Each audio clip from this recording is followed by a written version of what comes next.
Hello বন্ধুরা, তোমরা সবাই কেমন আছো? আজকে আমি নতুন একটা ভিডিও নিয়ে চলে আসলাম। আজ পাখিকে আমি ডিম সিদ্ধ, ছোলা ভুট্টা আর ভাত দিলাম।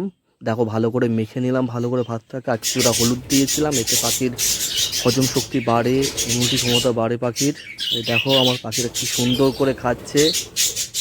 আমি আমার পাখিকে মাঝে মধ্যে এইভাবে ভাত খেতে দিই, ভাত ডিম এগুলো সব একসাথে মেখে দিই।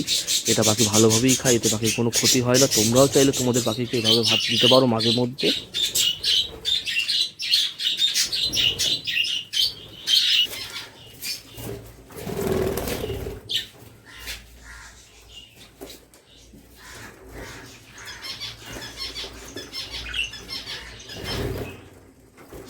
আজকের ভিডিওটা এই অবধি। সবাইকে টাটা বাই। তোমরা সবাই কমেন্ট করো আজকের ভিডিওটা কেমন হয়েছে জানিও।